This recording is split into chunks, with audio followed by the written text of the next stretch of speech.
My name is Alvin, 34 years old, and until recently I thought helping family was the right thing to do. For 3 years I covered my sister Madison's rent car payments and constant emergencies. I believed she was struggling until that family dinner, when she arrived in a brand new Mercedes. The revelation shattered everything I thought about family loyalty and sacrifice. What happened next changed our relationship forever.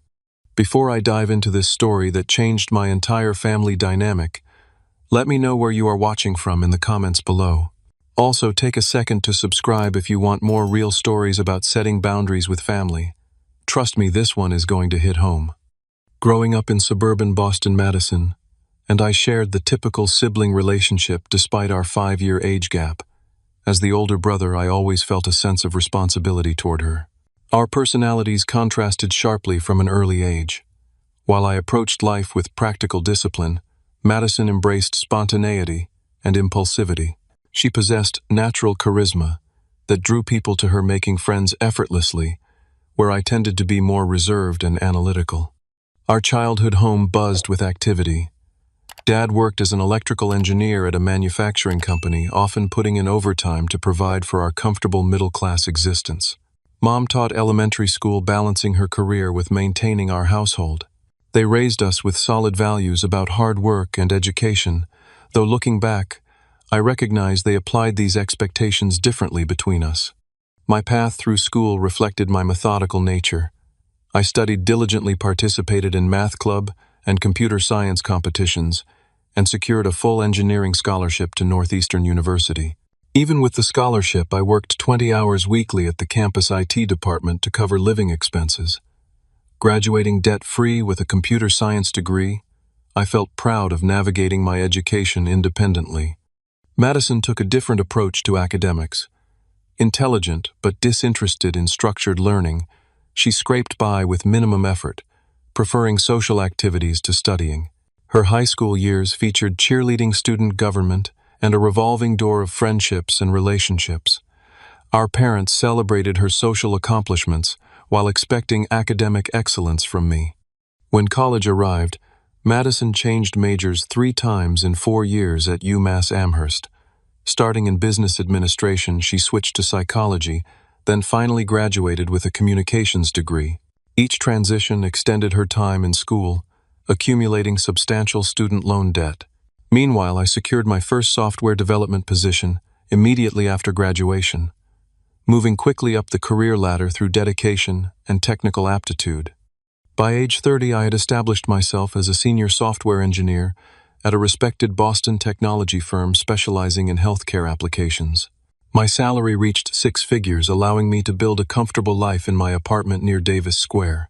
I developed a small circle of close friends, enjoyed occasional dating, and prioritized financial security with healthy retirement contributions and an emergency fund. Madison graduated at 23 and entered the job market with substantial debt and limited professional direction. She secured various entry-level positions in marketing and public relations, but never stayed longer than 8 months at any company. Her reasons for leaving ranged from difficult bosses to toxic workplace cultures to lack of advancement opportunities. Between jobs, unemployment benefits sustained her temporarily. Our current financial entanglement began innocently 3 years ago. Madison called one evening, voice shaking as she explained she couldn't make rent after losing her latest position. Without hesitation, I transferred $1,000 to her account, viewing it as a temporary loan to help my sister through a rough patch. The gratitude in her voice reinforced my belief I had done the right thing. That initial loan marked the beginning of a pattern. Small requests came monthly at first.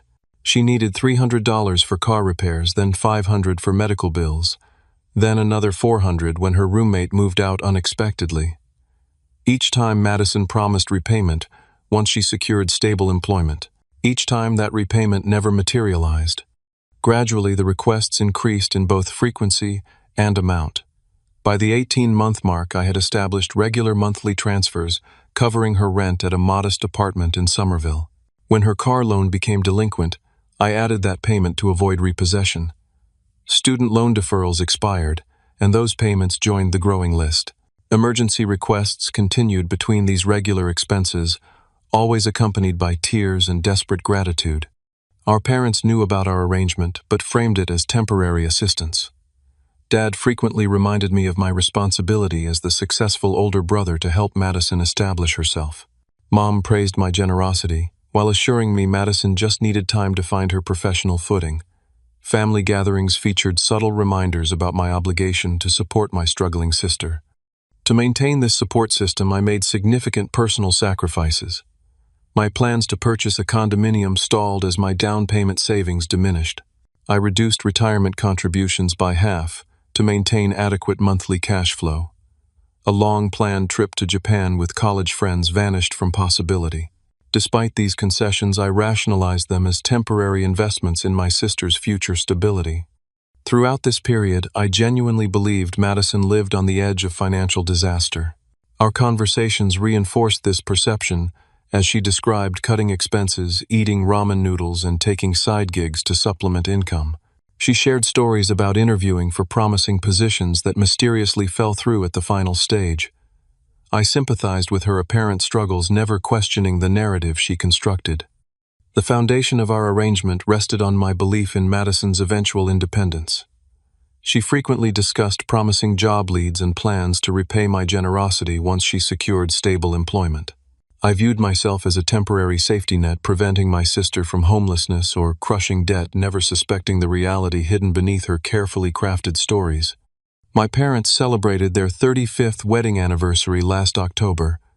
To mark the occasion, I organized a special dinner at Sorellina, an upscale Italian restaurant in downtown Boston. The reservation included our immediate family plus 2 aunts, 2 uncles, and several cousins who lived in the area. I arrived 90 minutes early to arrange a champagne toast, confirm the private dining area setup, and place framed photos from their wedding day throughout the space. The emotional investment in creating a perfect evening for my parents ran deep. I wanted to honor their marriage and the stable foundation they provided throughout our childhood. Most family members arrived promptly at 7, excited to participate in the celebration. My parents appeared genuinely touched by the effort Mom tearing up as she viewed the vintage photographs. At 7:30, Madison had still not arrived. Apologetic texts claimed traffic delays. Just as we considered starting without her, she burst through the restaurant doors in dramatic fashion. Conversations halted as everyone noticed her entrance. She wore a stunning black cocktail dress that hugged her figure, perfectly accented by a gleaming necklace and matching earrings I had never seen before. More shocking than her fashionable appearance was her mode of transportation. Through the restaurant windows, the valet parked a brand new Mercedes CLA coupe, its metallic silver finish catching the streetlights. Confusion washed over me immediately. Just 3 weeks earlier, Madison had called desperately needing $800 for emergency car repairs on her old Honda Civic. As hugs and greetings circulated, I pulled Madison aside, gesturing toward the luxury vehicle outside. "Nice car. Rental for a special occasion," I asked, already constructing rationalizations in my mind. Perhaps a friend loaned it to her, or maybe her new marketing job provided it temporarily. "Oh, that," she replied casually. "I got such a great deal I couldn't pass it up." The salesman practically gave it away. Before I could press further, she slipped away to greet our extended family, leaving me with more questions than answers. We settled at the long table as servers brought appetizers. Madison dominated conversation with animated stories about her students. She had recently begun working as a teacher's assistant at a private elementary school, a position she described as fulfilling but underpaid. Between bites of calamari and arancini, she pulled out her phone to show photos from a recent weekend trip to Miami. The beach was absolutely gorgeous. She gushed, scrolling through pictures of herself lounging at an oceanfront resort, cocktail in hand. Such a perfect, quick getaway. The weather in Boston was so depressing, I just needed some sunshine. I attempted mental calculations while maintaining a neutral expression. The trip would have cost at least $1,000 between flights, hotel, and expenses. Just 2 weeks earlier, Madison had texted about postponing her utility payment because she could barely afford groceries that month. By the second course, Madison discussed her new fitness routine at Equinox, an exclusive gym with memberships exceeding $200 monthly. She described personal training sessions and specialized classes that had completely transformed her energy levels. Meanwhile, I continued paying for her basic utilities because she claimed financial hardship. As dinner progressed, I noticed details previously overlooked. The delicate gold bracelet adorning her wrist came from Tiffany, recognizable by its distinctive charm. Her perfectly maintained manicure featured the complex designs of a high-end salon. The designer handbag resting beside her chair retailed for over $1,000, according to an advertisement I had recently seen. "Madison, tell everyone about your European vacation," my mother prompted during the main course. "2 whole weeks, I am so jealous." My sister beamed with excitement. "Paris and Barcelona next month, I have been planning this forever." The airfare deals were too good to resist. She launched into detailed descriptions of boutique hotels and exclusive restaurants featured on her itinerary. My internal turmoil intensified with each revelation. The European vacation would cost thousands, yet Madison claimed she couldn't afford her car insurance premium last month, which I had covered immediately after her tearful call. "That downtown apartment of yours has such a beautiful view of the river," Mom continued proudly. "Show everyone those sunset photos from your balcony." Madison passed her phone around, displaying images of a sleek, modern apartment with floor-to-ceiling windows overlooking the Charles River. The rent for such a property would easily exceed $3,000 monthly. I had been transferring $2,000 to Madison for what she described as a basic studio apartment in a safe but unfashionable neighborhood. Uncle Jake always whistled appreciatively at the photos. "Pretty impressive place on a teacher's assistant salary," he remarked. "You must be a financial wizard, Madison." She laughed lightly. "I am really good at finding bargains," she replied with a wink. "Plus, having a brother who helps with the boring bills means I can splurge occasionally on the fun stuff."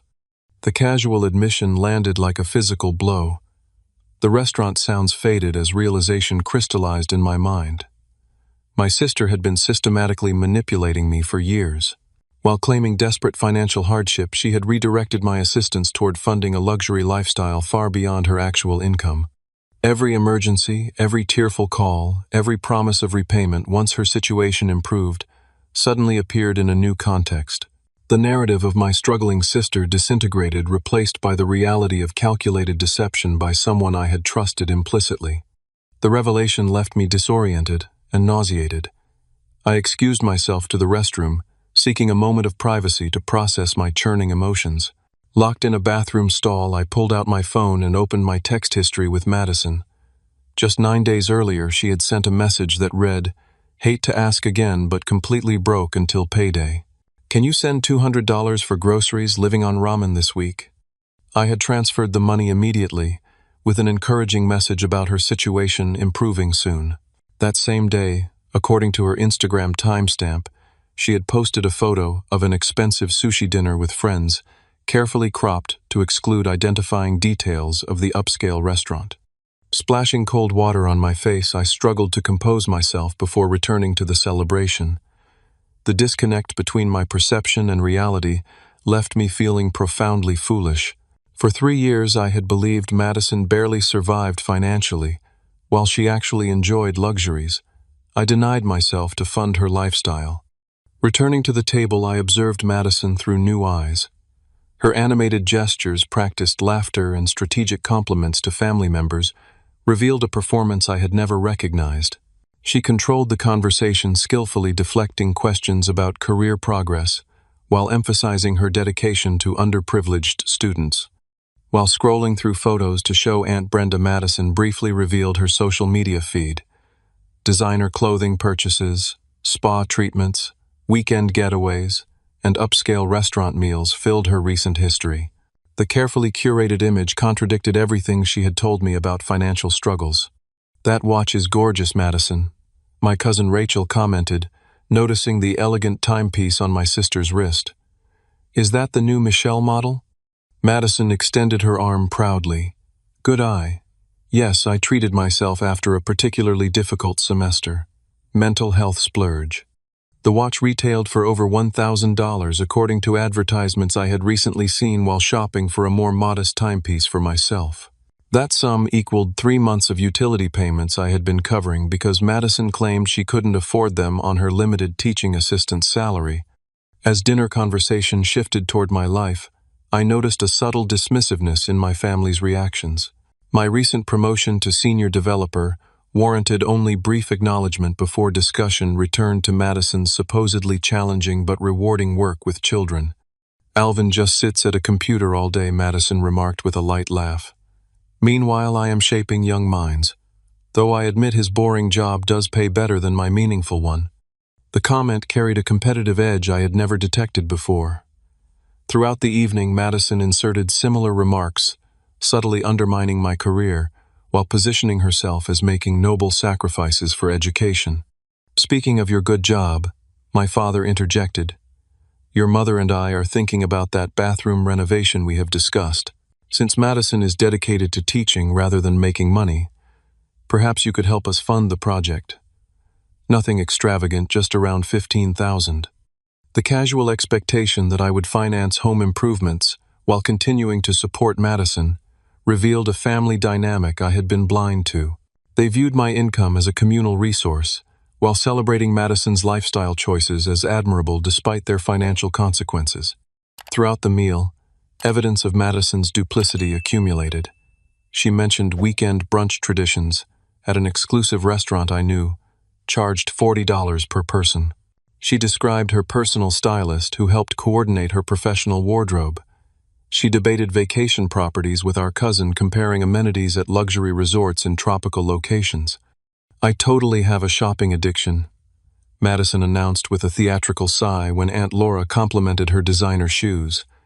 "But life is too short to deny yourself small pleasures, right?" The statement triggered memories of countless texts where Madison claimed she couldn't afford basic necessities.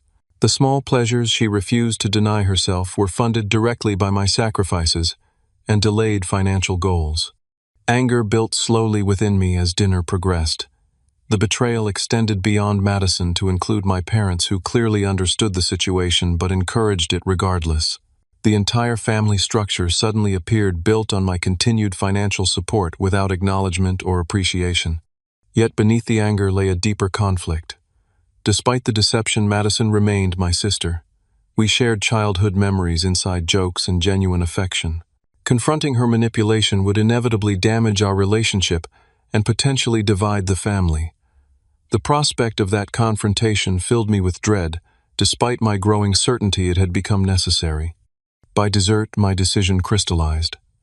I would address the situation with Madison privately, after dinner, avoiding public embarrassment, while establishing clear boundaries moving forward.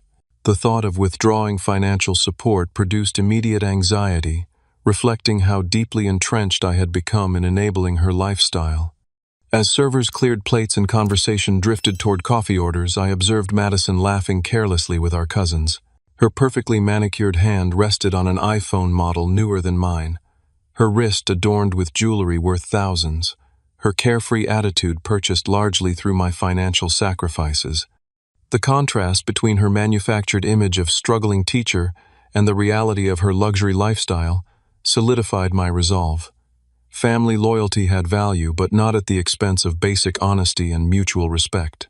The conversation ahead would be difficult, but for the first time in years I prioritized self-respect over Madison's manipulative needs. After dinner concluded and extended family departed, I asked Madison to join me in our parents' garden. The October evening carried a slight chill, but their backyard offered privacy for the conversation we needed to have. Japanese maple trees, their leaves turned brilliant red, surrounded a small stone patio where we sat on wrought iron chairs. The familiar setting of countless childhood conversations seemed appropriate for addressing the adult deception that had undermined our relationship. "I wanted to talk about your financial situation."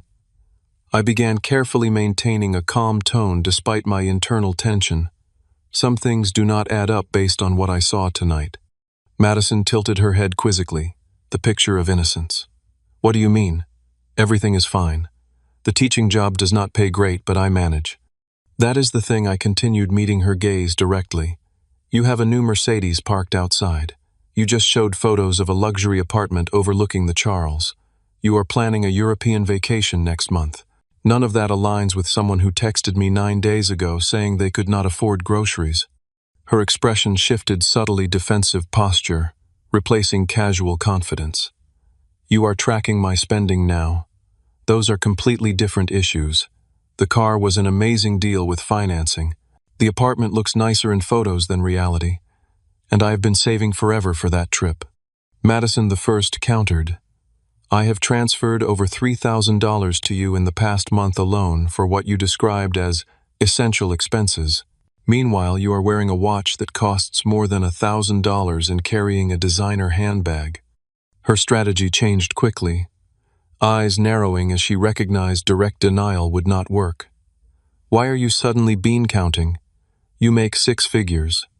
This arrangement works for both of us.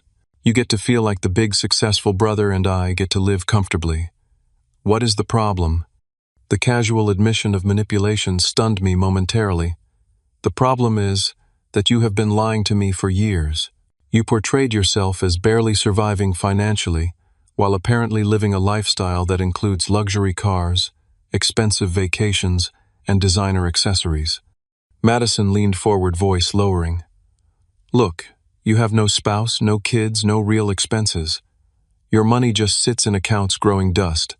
Meanwhile, I am out building a life, making connections, having experiences. Why shouldn't some of your excess support that? Because you lied, I replied, struggling to maintain composure. You claimed you could not afford rent, utilities, car payments, and basic necessities. I cut back my own savings and delayed my own goals to help you through what I thought was temporary hardship. She rolled her eyes dismissively. Oh, please. You love playing the martyr. The responsible older brother rescuing his flighty little sister. It feeds your ego. The conversation rapidly deteriorated as Madison's pretense of financial struggle completely vanished. Instead, a sense of entitlement emerged that shocked me even more than the deception itself. 2 weeks ago, I pressed you, called crying about an emergency dental procedure costing $1,200. You claimed insurance would not cover it, and you had no way to pay. I transferred the money immediately. A flicker of discomfort crossed her features before disappearing. And I appreciate that. Family helps family. I want receipts for that dental work, I stated firmly. I want to see exactly what the procedure cost and where that money went. Madison's defensive posture intensified. So now I need to provide receipts. What happened to trusting your sister? This is insulting. What happened to honesty? I countered. I believe you used that money for your Miami trip, not dental work. I want repayment of those funds and any other recent emergency expenses that were fabricated. Her face flushed with anger. I do not need to justify myself to you. Just because you choose to help does not mean you get to control me or monitor my spending. That is toxic behavior. Our raised voices attracted attention from inside the house. Through the patio doors, I noticed our parents exchanging concerned glances before heading toward us. Their arrival complicated an already volatile situation. What is going on out here? Dad asked, surveying our confrontational postures. We can hear you from inside. Before I could respond, Madison produced tears with practiced ease. Alvin is attacking me about money. He suddenly wants receipts and proof for everything. He is threatening to cut me off completely. Mom immediately moved to Madison's side, placing a protective arm around her shoulders. Alvin, what is this about, on our anniversary night? I struggled to articulate the situation without sounding petty. Madison has been misleading me about her financial situation. She claims poverty, while living an expensive lifestyle far beyond her means, funded by the money I provide for supposed necessities. Dad frowned deeply. She is your sister. What does it matter how she spends her money? It is not her money, I replied, frustration mounting. She specifically requests funds for rent, utilities, car payments, and emergencies. Meanwhile, she buys luxury items, takes expensive vacations, and lives in an upscale apartment that costs more than she claims. Mom shook her head disapprovingly. You have always been so rigid with money, Alvin. Not everyone approaches finances with your spreadsheet mentality. This is not about different financial styles, I insisted. This is about systematic deception. Did you know Madison drives a brand new Mercedes, while telling me her old Honda needed constant repairs I paid for? My parents exchanged glances that confirmed my suspicion. They had known all along. Madison works with children, Dad replied firmly. That Mercedes was a safety consideration. Her old car was unreliable. Besides, she got an excellent deal. The unified defense of Madison's deception stunned me. They not only knew about her financial manipulation, but actively enabled and encouraged it. "How long have you known?" I asked quietly. "How long have you known I was covering Madison's basic expenses while she spent her income on luxury items?" Mom sighed heavily. "We raised you to support family. After all we have done for you throughout your life, helping your sister get established seems like a reasonable expectation." "Established," I repeated incredulously. "She has been claiming financial crisis for 3 years, while apparently saving enough for European vacations and designer wardrobes. This is not about establishing herself. This is taking advantage." Dad stepped forward, voice hardening. "How dare you refuse to help your sister? Family comes first always. Your mother and I sacrificed everything to give you opportunities. The least you can do is ensure Madison has a comfortable life." The statement revealed a fundamental imbalance I had never fully recognized. My parents viewed my financial success as partially theirs to direct, particularly towards supporting Madison regardless of her choices or honesty. "I have helped," I responded firmly. "For 3 years I have covered Madison's essential expenses. What I will not do is continue funding a lifestyle of luxury based on lies." Madison, sensing the conversation shifting beyond her control, escalated the emotional manipulation. "I cannot believe you would abandon me like this, after everything we have been through as siblings. What kind of brother turns his back on his sister?" "The kind who finally recognizes enabling is not helping," I replied, standing to indicate the conversation had concluded. "Starting tomorrow, I am canceling all automatic payments. You have 30 days to make other arrangements for your rent car payment and utilities." The declaration created immediate uproar. Madison's tears flowed freely while my parents voiced simultaneous objections. The garden scene devolved into a chaotic exchange of accusations and emotional appeals. "You have changed," Mom declared sadly. "Success has made you cold and selfish. You choose money over family," Dad added bitterly. "Remember this moment when you need us someday." Their reactions confirmed the dysfunction underlying our family dynamic. My value seemed measured solely by willingness to provide financial support without question or expectation of honesty. "I am sorry you feel that way," I responded, gathering my coat. "I love all of you, but this arrangement has become unhealthy for everyone involved. Madison needs to take responsibility for her choices, and I need to stop enabling behavior that ultimately hurts her growth." I left the anniversary dinner with a profound sense of isolation. The family identity I had valued throughout my life suddenly appeared conditional upon financial compliance. As I drove home through familiar neighborhoods, the weight of betrayal from those closest to me settled heavily on my shoulders, alongside the determination to finally establish healthy boundaries regardless of the emotional cost. The week following the dinner revelation passed in a blur of emotional processing and practical action. Initial anger gave way to deep hurt, then resolved into determined clarity. The family dynamic exposed at the anniversary celebration demanded response beyond heated words. Systematic changes needed implementation regardless of the discomfort involved. On Tuesday, I contacted my friend Thomas for lunch. As a financial advisor who had previously expressed concern about my support of Madison, he offered perspective untainted by family loyalty. We met at a quiet sandwich shop near my office where I detailed the entire situation without minimizing my own role in enabling the deception. "I need to understand exactly what this arrangement has cost me," I explained, pushing aside my half-eaten turkey club. "Not just financially, but in terms of delayed goals and opportunities." Thomas nodded thoughtfully. "Let us start with the concrete numbers. Bring me copies of bank statements, transfer records, credit card statements, anything documenting your support." That evening, I compiled 3 years of financial records, creating a spreadsheet that categorized every dollar provided to Madison. The process proved illuminating and disturbing. Regular monthly payments for rent, utilities, car loans, and student debt formed the foundation. Layered atop these consistent expenses were dozens of emergency requests, ranging from several hundred to several $1,000s each. Our next meeting occurred in Thomas's office, where professional distance helped maintain objectivity. He reviewed my documentation methodically before revealing the devastating total. Based on these records, he stated calmly, "You have provided Madison approximately $65,000 over 3 years. That excludes birthday gifts, holiday presents, and shared meals you likely covered." The figure exceeded even my worst estimation. Calculated as after-tax dollars, the sum represented nearly 20% of my total income during that period. Applied toward my own financial goals, those funds could have purchased the condominium I desired, fully funded retirement accounts, or created substantial investment growth. "The opportunity cost extends beyond the direct transfers," Thomas continued. "Reduced retirement contributions mean lost compounding. Delayed property purchase means missed appreciation in Boston's rising market. The real cost approaches 6 figures when projected forward."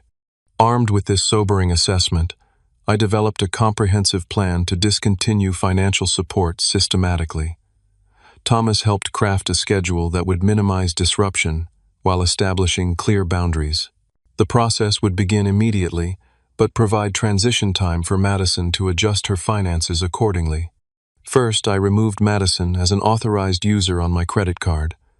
Though intended for genuine emergencies, statement review revealed regular charges at restaurants, clothing, retailers, and entertainment venues. Next, I drafted formal notification to Madison's landlord, terminating my payment guarantee on her lease. The property management company confirmed she would need to qualify independently at next renewal or find alternative housing. The most complex task involved canceling automatic payments established for various expenses. Each required separate processes and verification. Student loan servicers needed direct communication from Madison to establish new payment methods. Utility companies required authorization to remove my accounts from her service addresses. The Mercedes dealership expressed immediate concern about loan viability without my continued co-signature. Throughout this methodical dismantling of financial entanglement, Madison launched an escalating campaign of emotional manipulation. Initial text messages expressed disbelief that I would suddenly abandon her without warning. When those received minimal response, tactics shifted toward detailed explanations of the hardships my decision would allegedly cause. "I will lose my apartment," one message claimed. "They will never approve me on my teaching salary alone. I will be homeless because of your selfishness. My car will be repossessed," another stated. "I need reliable transportation to reach my students. You are punishing innocent children with your petty revenge." When these appeals failed to reverse my decision, Madison escalated to direct threats. "I will tell everyone in the family how you abandoned me. No one will ever look at you the same way again." The predicted family intervention began promptly. Mom called daily with tearful pleas to reconsider, citing Madison's apparent distress and inability to manage independently. Dad's approach featured anger and accusations rather than appeals, claiming my actions demonstrated fundamental character flaws. "Family takes care of family" became his repeated refrain. "Your grandfather supported his brothers through the Depression. Your uncles helped each other through business failures. Only you would abandon your sister over something as meaningless as money."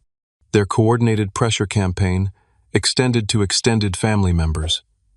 Aunts and uncles initiated awkward conversations expressing concern about family harmony. Cousins sent messages suggesting I had overreacted to a minor misunderstanding. The family network mobilized almost unanimously to restore the previous arrangement without addressing the underlying deception. One notable exception emerged unexpectedly.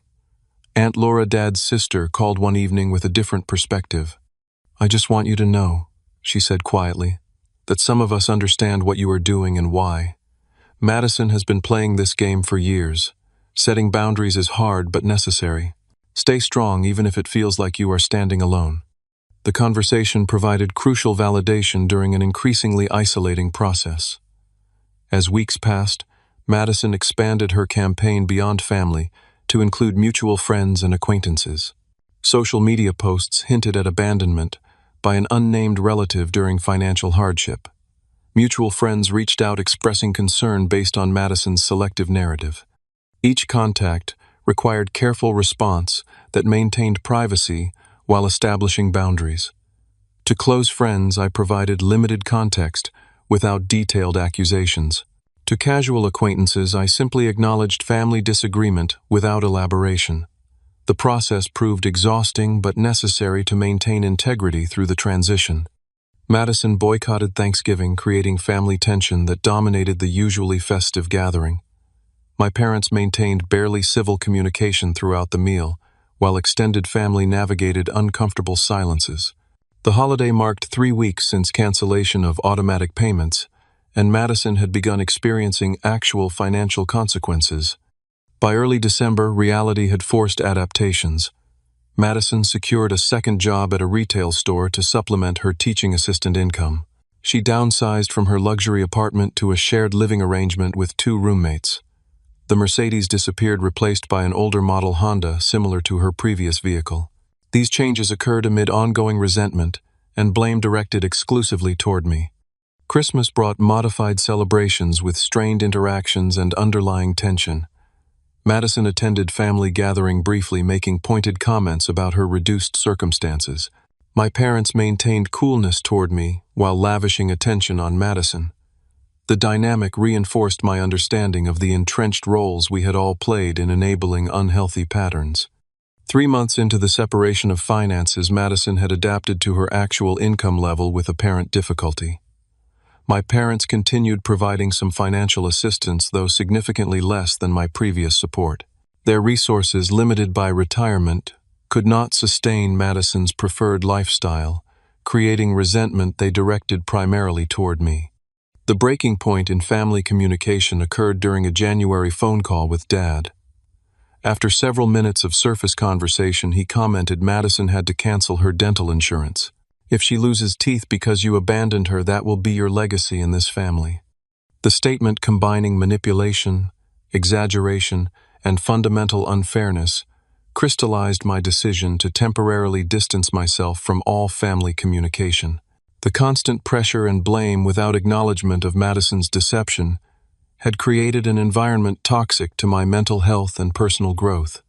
For the next several weeks, I limited contact to brief text responses, confirming my well-being without engaging in substantive discussion. The distance provided space to process complex emotions and establish clearer perspective on healthy family dynamics versus obligation disguised as love. The first months following financial separation from Madison brought unexpected challenges and growth opportunities. Initial elation at reclaiming control of my resources quickly gave way to profound guilt.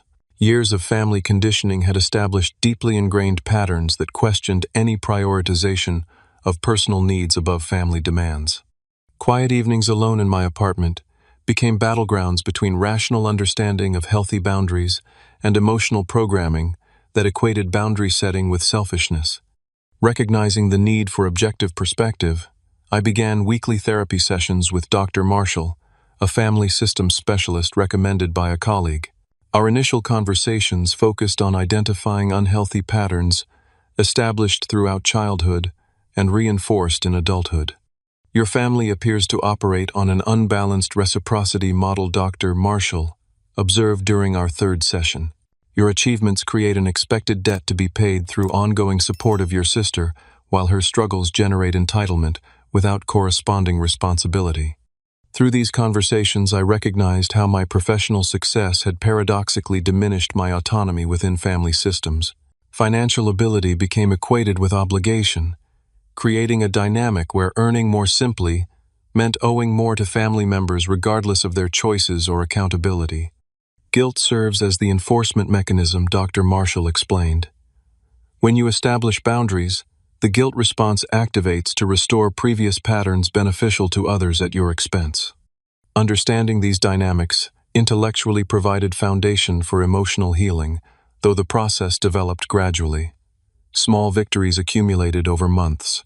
I began viewing financial decisions through the lens of personal values rather than anticipated family reactions. Recreation and social connections received appropriate priority after years of sacrifice. Perspective shifts transformed boundary maintenance from painful obligation to essential self-respect. The practical benefits of reclaimed resources manifested quickly. My retirement contributions returned to recommended levels, rebuilding security compromised during years of diverted funds. The condominium purchase process resumed with mortgage pre-approval and active property searches. Professional development opportunities previously declined due to cost constraints now became accessible, enhancing career prospects and satisfaction. Perhaps most significant relationships outside the family sphere flourished with newly available emotional energy. Friendships deepened through increased availability and presence. Dating previously relegated to occasional priority received appropriate attention and investment. My circle expanded beyond work connections to include community organizations and volunteer opportunities previously considered unaffordable luxuries of time or resources. Meanwhile, Madison navigated her own adjustment process. Through occasional updates from Aunt Laura and mutual acquaintances, I learned of significant lifestyle modifications necessary to accommodate actual income limitations. The transition appeared genuinely challenging after years of artificially inflated resources. Initially, Madison attempted maintaining previous consumption patterns through credit cards and new debt sources. When these proved insufficient, practical adaptations became necessary. She secured additional employment teaching weekend art classes at a community center, adding approximately 15 hours weekly to her schedule. The second income supplemented her primary teaching assistant position, providing necessary stability without parental or sibling subsidy. Housing arrangements underwent significant modification. The luxury riverside apartment disappeared from social media posts, replaced by more modest accommodations shared with roommates in a suburban neighborhood. Transportation adjusted accordingly, with public transit replacing the Mercedes for most daily commuting. Designer fashion and accessories appeared less frequently in photos, suggesting reprioritized spending, or at least more selective social media documentation. My parents experienced their own adjustment process. Their limited retirement resources could not replace my previous level of support for Madison. This reality forced recognition that Madison needed genuine independence rather than transferred dependency. Dad initially increased financial assistance beyond their budget, creating tension between my parents until practical limitations forced recalibration. 5 months into our estrangement, I received a Thanksgiving invitation from Mom via text message. The wording suggested tentative reconciliation. "We would love to have you join us if you feel comfortable. The holiday should be about gratitude and family, whatever our differences." After careful consideration and consultation with Dr. Marshall, I accepted with clear boundaries regarding financial discussions. The gathering revealed subtle but significant shifts in family dynamics. Madison's appearance reflected her adjusted circumstances, with simpler clothing and fewer luxury accessories than previous holidays. Her conversation included references to budgeting challenges and workplace achievements, without expectation of immediate financial intervention. My parents maintained somewhat reserved interaction, but avoided direct criticism or pressure regarding support for Madison. Most notably, Uncle Jake publicly acknowledged my position during dinner conversation. When Dad made oblique reference to family members helping each other, Uncle Jake interjected, "There is a difference between helping and enabling. Sometimes the strongest support means encouraging independence rather than creating dependency." The statement silenced the table momentarily before conversation resumed on safer topics. Though brief, the comment signaled critical perspective shift within extended family. My decision no longer appeared universally condemned, suggesting potential for healthier future dynamics.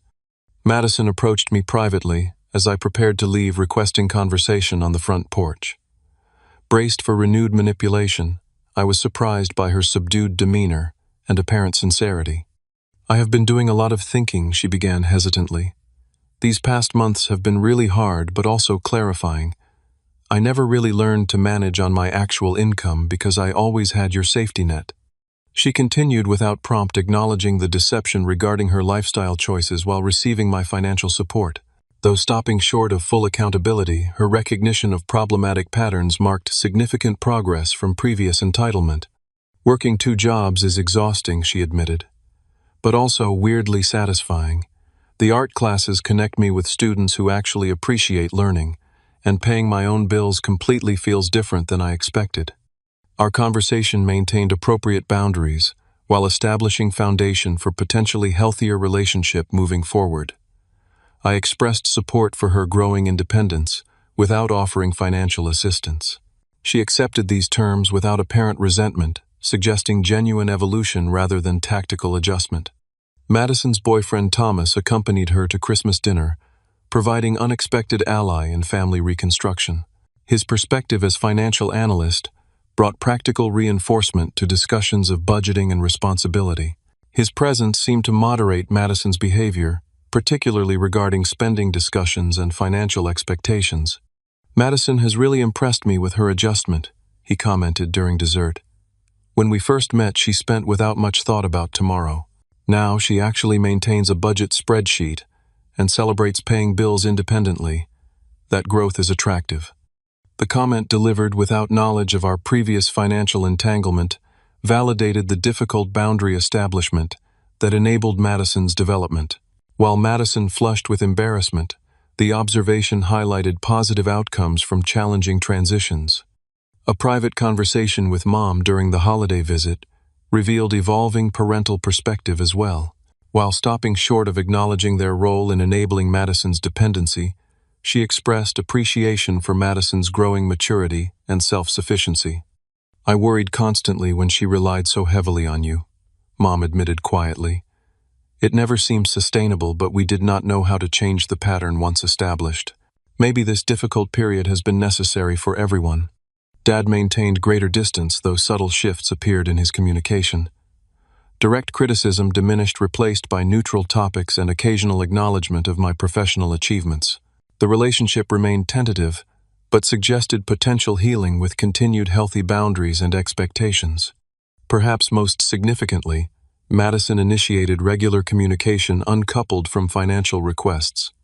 Our text exchanges evolved from functional interactions to genuine interest in each other's lives and activities. Weekend coffee meetings established new connection patterns based on sibling relationship rather than financial dependency.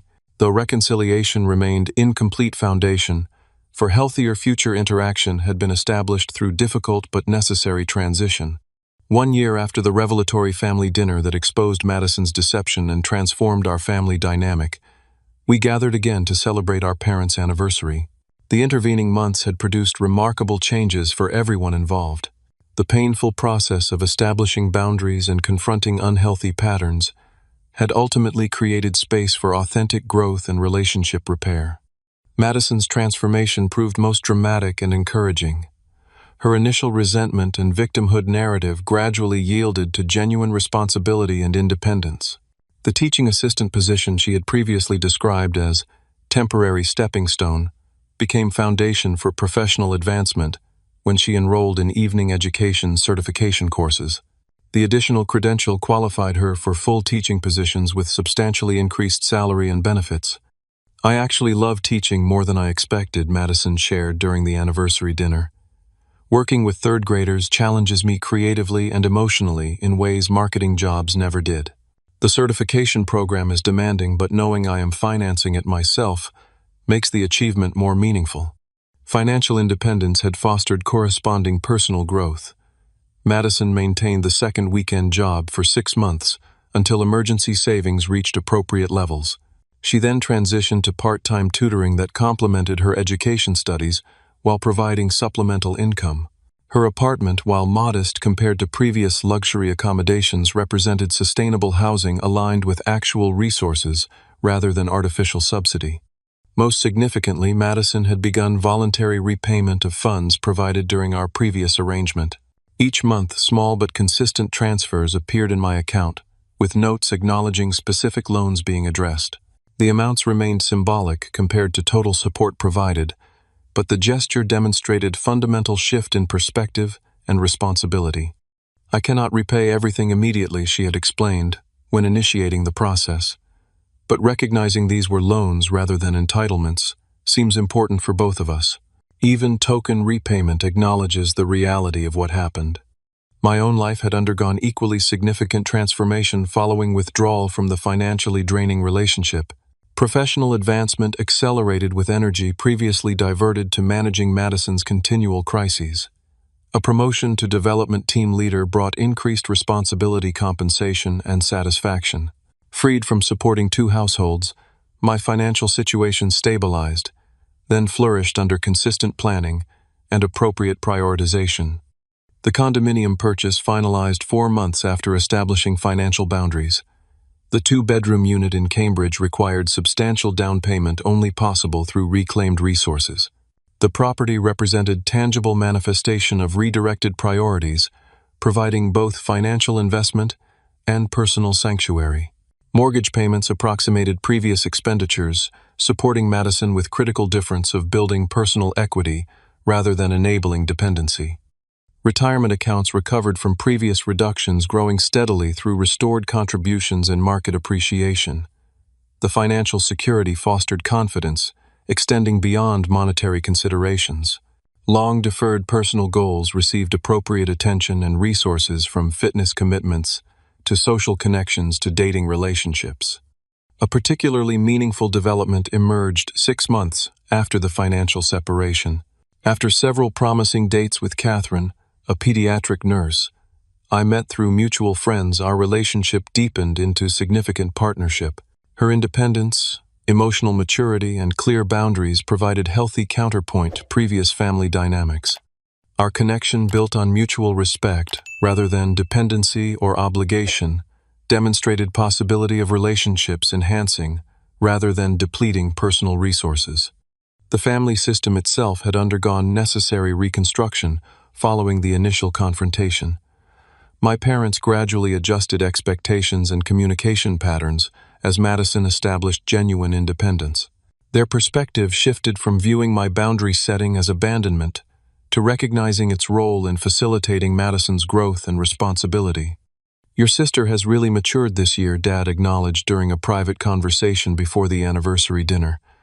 "That probably would not have happened if the previous arrangement continued indefinitely. I did not understand your approach initially, but the results speak for themselves." The statement, while stopping short of apology for previous accusations, represented significant evolution in perspective. Mom expressed similar recognition, noting positive changes in Madison's approach to challenges and responsibility. Their relationship with Madison appeared to have matured alongside her independence, shifting from enabling protection to appropriate adult connection. Extended family dynamics reflected corresponding adjustments. Uncle Jake and Aunt Laura expressed explicit support for the healthier boundaries established throughout the system.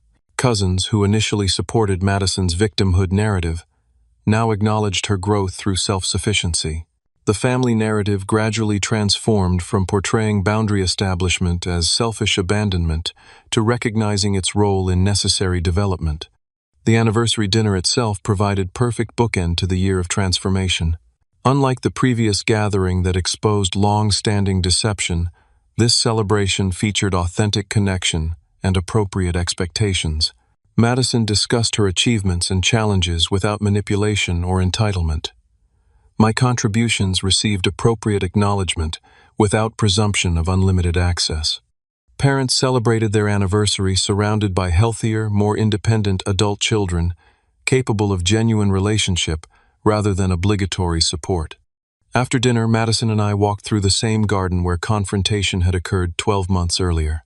The Japanese maples displayed identical autumn brilliance, but our interaction reflected profound evolution from that painful exchange. "I need to thank you," Madison stated simply. "Not for the financial support, though, that was significant, but for finally establishing the boundaries I resented so deeply at the time. Without that painful wake-up call, I might still be trapped in dependency and deception, never discovering my actual capabilities or genuine path." The acknowledgement validated the difficult decisions and painful consequences navigated throughout the year. Beyond financial considerations, the boundary establishment had ultimately served Madison's development while protecting my well-being, creating possibility for authentic relationship previously impossible. The hardest part, I admitted, was recognizing how enabling differs from helping. Providing resources without accountability or honesty ultimately prevented your growth while depleting mine. Real support means believing in capability rather than assuming perpetual dependency. Our conversation acknowledged painful history without dwelling in resentment. The year of separation had created space for individual development necessary before genuine reconnection became possible. The relationship emerging from this process contained appropriate boundaries, mutual respect, and authentic communication, impossible under previous dynamics. The experience transformed my understanding of family obligation and healthy support. True family loyalty demanded honesty rather than unquestioning financial provision. Genuine love required believing in potential rather than enabling dependency. Real connection flourished within appropriate boundaries rather than unlimited access to resources. Perhaps most importantly, the journey revealed critical distinction between sacrifice and self-respect. Legitimate family needs might require temporary assistance during genuine hardship. However, ongoing support that enabled deception and prevented growth served neither provider nor recipient. The courage to establish boundaries despite intense resistance and manipulation ultimately created possibility for authentic relationship and individual development previously impossible. 1 year after the painful revelation and confrontation, our family system had undergone necessary transformation. The process demanded courage, consistency, and willingness to tolerate significant discomfort during transition. The outcome, while imperfect, demonstrated remarkable growth for all involved. Madison discovered capability and direction previously obscured by dependency. I reclaimed resources and boundaries essential for well-being and authentic connection. Our parents adjusted expectations to support genuine adult relationships rather than perpetual parental authority. The journey from enabling to empowerment, while uniquely expressed through our specific circumstances, reflects universal challenge of establishing healthy boundaries within family systems. The courage to confront uncomfortable truths, despite resistance and manipulation, creates possibility for authentic connection, impossible within deception and dependency. The willingness to tolerate temporary discomfort ultimately serves growth and relationship development for all involved. If my story resonates with your experience navigating family financial boundaries, I would love to hear your thoughts in the comments below. Have you ever had to make the difficult decision to stop enabling someone you love? How did you handle the family pressure that often comes with setting boundaries? Please like this video. If you found it helpful, subscribe for more stories about navigating complicated family dynamics and share with anyone struggling with similar challenges. Remember, sometimes the most loving thing we can do for others is believe in their capacity to stand on their own. Thank you for listening to my journey.